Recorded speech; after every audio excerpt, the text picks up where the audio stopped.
ہم بہنیں تو ابو کے ساتھ گاؤں میں رہتی تھیں، لیکن بھائی کراچی کالج میں زیر تعلیم تھا۔ ابو گاؤں میں اپنی زمینداری سنبھالتے تھے، تبھی زمین چھوڑ کر بڑے شہر میں رہنا پسند نہیں کرتے تھے۔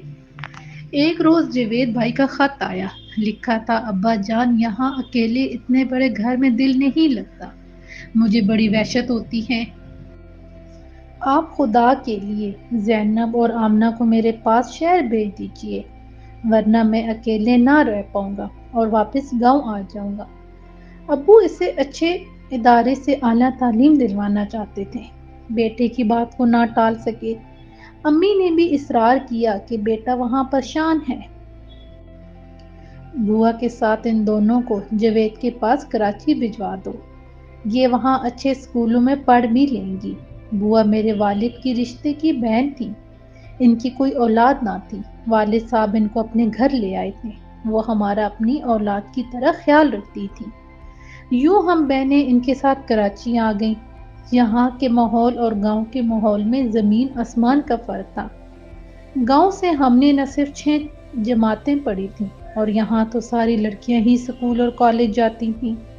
ہمارے دل میں بھی شوق انگڑائی لیتا کہ ہم بھی پڑھنے جایا کریں۔ جب ہم نے کراچی کے اسکول میں داخلہ لیا تو تایا بہت بگڑے، کہا کہ دیکھ لینا لڑکیاں کسی دن اسکول سے ہی غائب ہو جائیں گی۔ تبھی میرے والد نے ہماری دیکھ بھال کے لیے امی کو بھی کراچی بھیج دیا۔ انہوں نے رشتہ داروں کی باتیں سہ لی، مگر ہم پر تعلیم کے دروازے کھول دیے۔ ہماری خاطر بابا نوید کو بھی کراچی آنا پڑا، جو ہمارا پرانا ڈرائیور تھا۔ وہ ہمیں اسکول چھوڑنے اور لینے آتا تھا۔ میں پڑھائی میں بہت تیز تھی، جبکہ آمنہ کو گھومنے پھرنے کا شوق تھا۔ میں نے جلد میٹرک پاس کر لیا اور کالج جانے لگی، جبکہ وہ ابھی 8ویں کلاس میں تھی۔ اب ہم دونوں بہنوں کے راستے الگ ہو گئے۔ بابا نوید پہلے آمنہ کو اسکول چھوڑنے جاتا، پھر مجھے۔ اس طرح واپسی میں بھی ہم الگ الگ وقت پر گھر پہنچتی تھیں اور کبھی ساتھ آ جاتی تھیں۔ ایک دن بھائی نے بتایا کہ گاؤں سے کافی مہمان آ رہے ہیں، تم لوگ جلدی گھر آ جانا۔ میں نے کہا ٹھیک ہے۔ 2 پیریڈ اٹینڈ کرنے کے بعد آمنہ کے اسکول چلی جاؤں گی اور اس کی چھٹی دلوا کر ہم جلدی گھر آ جائیں گی۔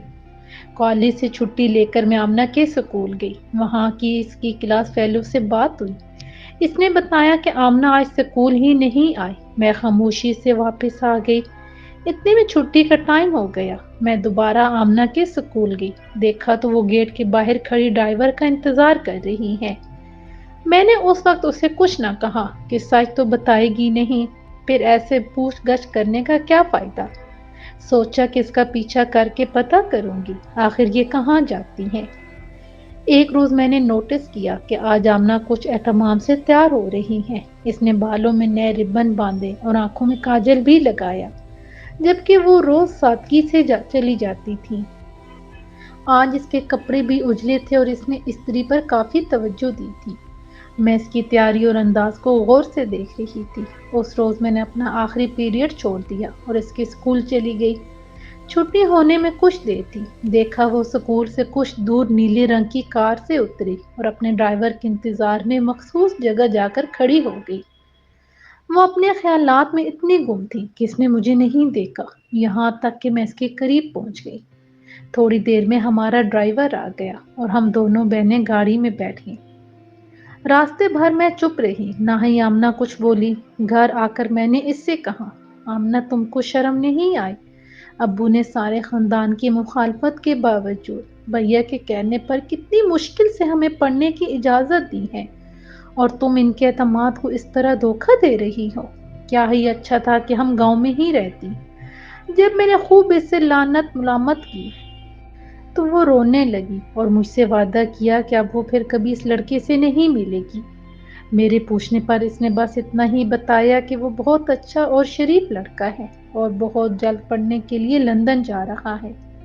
امتحان کے بعد میں نے آمنہ کو امی کے ساتھ گاؤں بھیجوا دیا۔ مجھے ڈر تھا کہ وہ کوئی غلطی نہ کر بیٹھیں۔ بھیا کی شادی ہو گئی تو میں بھیا کے ساتھ کراچی میں رہ گئی اور آمنہ امی کے ساتھ گاؤں میں ہی رہنے لگی۔ وہ جب بھی کراچی آتی بہت پریشان ہوتی، اس لڑکے کو یاد کر کے روتی۔ میں اس کو سمجھاتی کہ پگلی بھول جا اس کو، کون تھا، کہاں گیا۔ وہ سمجھتی تھی شاید وہ لندن چلا گیا ہوگا۔ وہ مجھ سے کہتی، باجی میں نے آپ سے وعدہ کیا تھا نا کہ میں اس سے کوئی واسطہ نہ رکھوں گی، اسی لیے تب آخری بار ملی تھی۔ اس نے پتہ دینا چاہا تو میں نے نہ لیا، اور اس نے جب میرا پتہ مانگا تو میں نے وہ بھی نہ دیا۔ میں ڈرتی تھی کہ اگر اس نے خط و کتابت کی کوشش کی تو آپ ابو کو کہہ دیں گی۔ آمنہ نے بتایا کہ اس لڑکے نے اس کو اپنی گھڑی بھی دی تھی کہ اس گھڑی کو دیکھ کر مجھے یاد کر لیا کرنا، میں اس گھڑی میں ٹائم دیکھ کر تمہارے پاس آیا کرتا تھا۔ چھوٹی بہن کو روتے دیکھ کر میرا دل پسیجنے لگا اور میں خود کو مجرم سا محسوس کرنے لگی۔ ایک روز اس کے رونے پر مجبور ہو کر میں نے ایک ہفت روزہ میں اشتہار دیا اور پورا واقعہ بھی لکھ دیا۔ آمنہ بتاتی تھی کہ وہ بھی گاؤں کے رہنے والا تھا اور 2 بہنوں کا اکلوتا بھائی تھا۔ ہفتہ میں ایک دن آمنہ اسکول سے چھٹی کر کے اس سے ملتی تھی، وہ اسے گھمانے لے جاتا۔ وہ کہتا تھا کہ آمنہ میں تم سے شادی کروں گا، اس سے پہلے کبھی تم پر بری نظر نہیں ڈالوں گا۔ کبھی کبھی وہ صبح اٹھ کر میرے پاس آ جاتی اور کہتی، باجی آج میں نے اس کو خواب میں دیکھا ہے۔ میں اپنی بہن کو سمجھاتی کہ دیکھو تم ابھی نہ سمجھو، مردوں کو نہیں جانتی، وہ تو تم کو بھول بھی چکا ہوگا۔ کسی کا خیال اتنا نہیں لگا لینا چاہیے کہ آدمی نفسیاتی مریض بن کر رہ جائے۔ وہ بیچاری چپ رہ جاتی، اپنا دکھ میرے سوا کسی اور سے بانٹ بھی تو نہیں سکتی تھی۔ چند روز کراچی میں رہ کر وہ گاؤں چلی گئی۔ اس کے جانے کے بعد بھائی میرے لیے اپنے ایک دوست شکیل کا رشتہ لائے۔ اس کی بہن اور امی ہمارے گھر 1-2 بار آ چکی تھی، انہوں نے مجھے دیکھا اور پسند کر لیا۔ کچھ دنوں بعد شکیل کی امی نے بھابھی سے رشتے کے لیے ذکر کیا تو بھائی نے امی ابو کو گاؤں سے بلوا لیا۔ میرے والدین نے لڑکے کو دیکھا اور سوچا ہماری لڑکی بھی کافی پڑھ لکھ گئی ہے اور اب کسی ان پڑھ سے نباہ مشکل ہے۔ تبھی انہوں نے بہت سوچ سمجھ کر میری منگنی شکیل سے کر دی کہ وہ بھی اعلیٰ تعلیم یافتہ تھا۔ آمنہ کی منگنی ماموں کے لڑکے سے ہو گئی، وہ صرف میٹرک پاس تھا۔ اگرچہ ماموں کی کافی زمینیں تھیں لیکن بیٹے نے میٹرک کے بعد تعلیم کی طرف توجہ نہ دی۔ منگنی کے بعد بھی میں نے کبھی شکیل کو نہ دیکھا کیونکہ ہم اندرون سندھ کے روایتی گھرانے اور خاندانی رسم و رواج کی سختی سے پابند تھے۔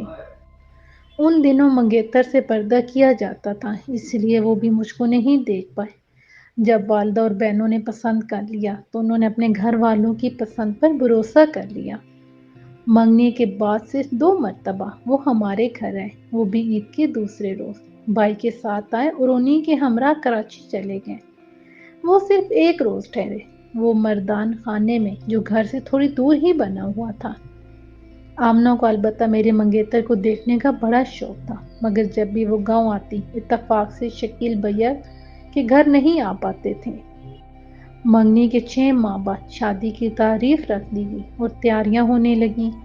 میرے ساتھ آمنہ کو بھی مایوں بٹھا دیا گیا، ہم دونوں بہنوں کے ساتھ رخصتی ہونا تھی۔ اس کی بارات حیدرآباد سے آنی تھی اور میری کراچی سے۔ شادی کا دن آ گیا، رخصتی ہو گئی اور میں رات 10 بجے دولہا کے گھر پہنچا دی گئی، جبکہ آمنہ بیاہ کر حیدرآباد چلی گئی۔ رواج کے مطابق ہم دونوں کو 7ویں دن میکے آنا تھا۔ اتوار کی صبح 8 بجے میں امی کے گھر آ گئی اور آمنہ کوئی 2 بجے حیدرآباد سے آئی۔ ہم دونوں ہی اپنی اپنی جگہ خوش تھیں۔ آمنہ کی شادی اپنوں میں ہوئی تھی، اس سے ابھی تک میرے دولہا کو دیکھنے کا اشتیاق تھا۔ ہماری شادی والے دن تو وہ خود دلہن بنی ہوئی تھی، اس لیے شکیل کو نہیں دیکھ پائی تھی۔ بار بار کہتی کہ باجی تمہارا دولہا کب اندر آئیں گے کہ میں ان کو دیکھوں۔ رات کے 8 بجے شکیل آئے، میں نے ان کو بتایا کہ مجھ سے زیادہ میری چھوٹی بہن آپ کا انتظار کر رہی ہے۔ میں آمنہ کو کمرے میں لے آئی، اس کو دیکھتے ہی وہ بجھ کر رہ گئے۔ بولے آمنہ تم؟ وہ بھی حیران تھی، بولی علی تم؟ میں شکیل کا نام علی سن کر حیران رہ گئی، پتہ نہ تھا کہ اس کے 2 نام ہیں۔ پیار سے اس کی دادی ان کو علی بلاتی تھی، لہٰذا گھر میں انہیں یہی کہا جاتا اور اسکول میں نام شکیل لکھوایا گیا تھا۔ انہوں نے آمنہ کو اپنا گھر والا نام بتایا ہوا تھا۔